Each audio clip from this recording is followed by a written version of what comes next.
Selamat pagi pemirsa, bagi Anda yang baru bergabung di IDX Channel. Anda menyaksikan IDX Market Opening. Pada pagi hari ini kita akan berbincang bersama dengan Ibu Yuliana, selaku Research Analyst PT Provindo Sekuritas. Selamat pagi Ibu Yuli. Selamat pagi. Apa kabar Ibu? Baik, terima kasih. Terima kasih banyak untuk waktunya pada pagi hari ini Ibu Yuli.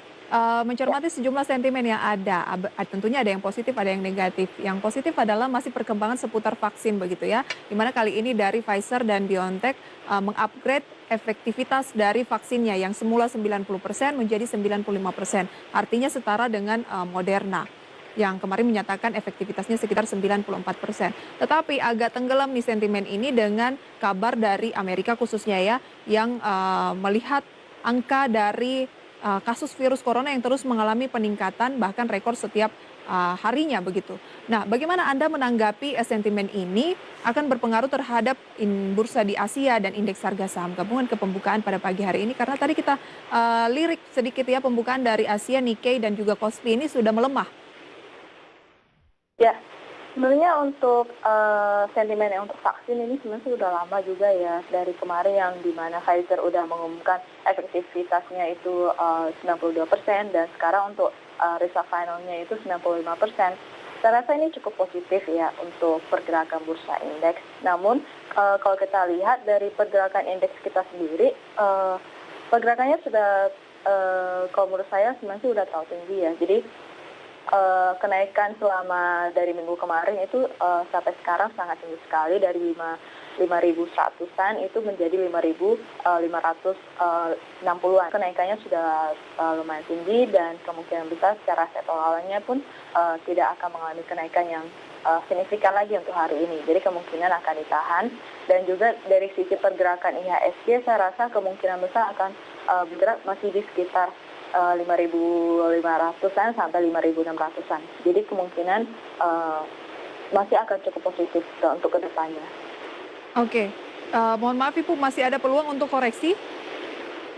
Peluang koreksi masih ada ya, karena untuk saat ini indeks sudah agak tinggi dan ada kemungkinan untuk profit taking untuk beberapa saham mid cap, dan kemungkinan yang akan bergerak itu ada di speculators, seperti itu. Oke, nah kalau berbicara mengenai profit taking, kemarin kita lihat ya ada sejumlah saham yang mengalami penguatan cukup signifikan pemirsa. Kami akan tampilkan dalam emiten update berikut ini.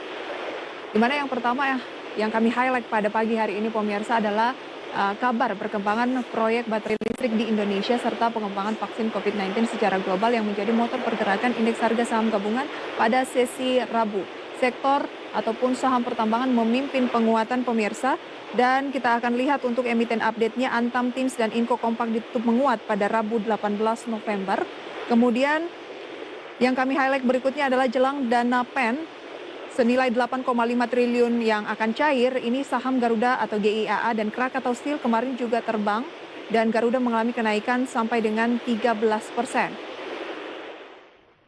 Sementara itu pemirsa, kita juga akan melihat perkembangan dari informasi utama yang menjadi highlight kami tadi pemirsa, yaitu mengenai kabar perkembangan proyek baterai listrik di Indonesia serta perkembangan vaksin COVID-19 secara global menjadi motor pergerakan indeks harga saham gabungan pada sesi Rabu.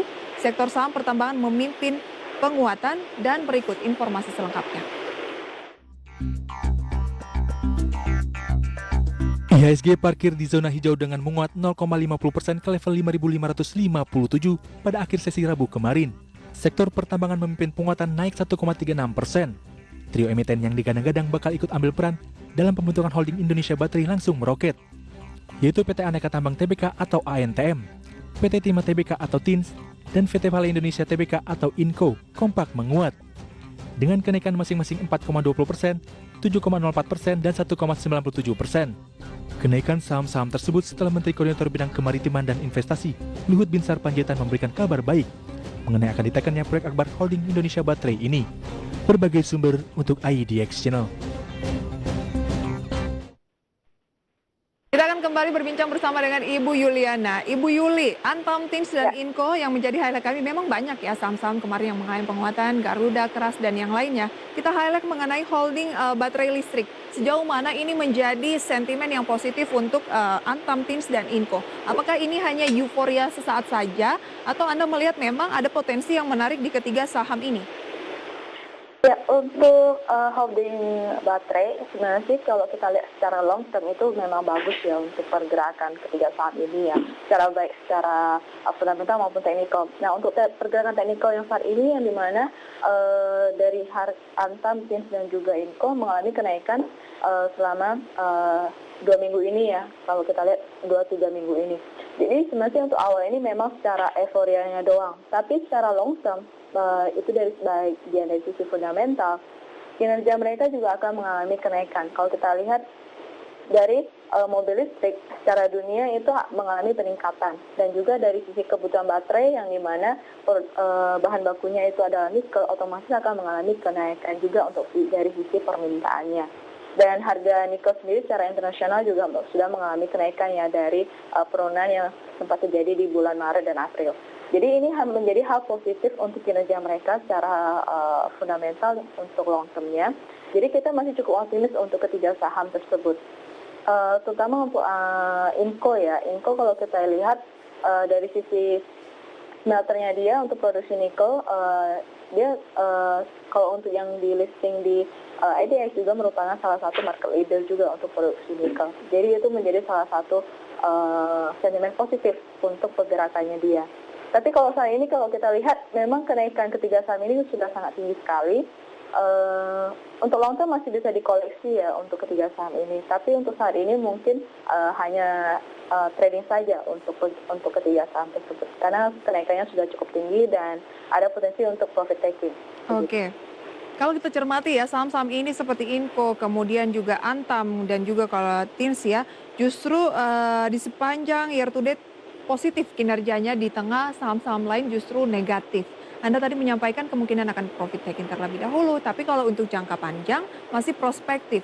Berbicara mengenai jangka panjang, ini minimal berapa lama, Ibu Yuli?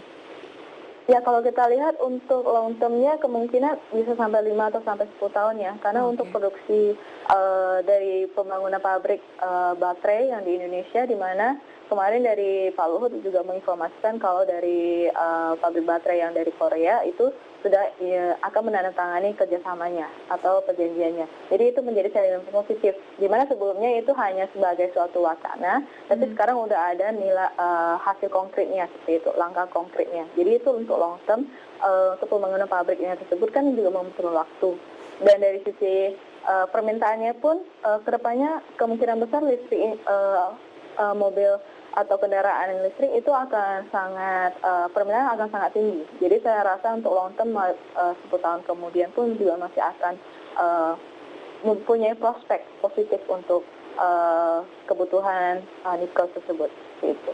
Baik, kita ulas satu persatu ya Ibu Yuli, karena pasti juga banyak yang memiliki ataupun tertarik dengan emiten-emiten 3 tambang logam ini. Kita ke Antam terlebih dahulu.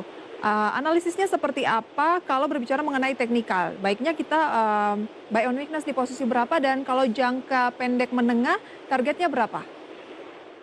Oke, kalau untuk Antam saat ini sebenarnya dia udah di 1240 ya, dari kemarin itu kenaikannya hampir kalau nggak salah 7%-an, tapi akhirnya dia agak ditutup menjadi cuma plus 4%-an. Jadi itu udah menunjukkan ada sedikit profit taking terjadi, karena itu memang sudah menyentuh resisten di sekitar 1270-an ya. Dan untuk Antam, bagi yang udah punya mungkin bisa take profit terlebih dahulu, bagi yang belum mungkin bisa menunggu apabila dia bisa break di atas 1270-an, itu bisa kembali masuk untuk long term juga nggak apa-apa, dan untuk trading bisa di atas 1270 sampai untuk target price-nya di sekitar 15. Jadi untuk Antam fair value maupun teknikalnya menurut kita masih bisa ke arah 15 gitu. Masih ada peluang ke arah 1.500. Oke, 1.500, tapi berarti bisa 2 opsi ya, buy on weakness ataupun buy on break.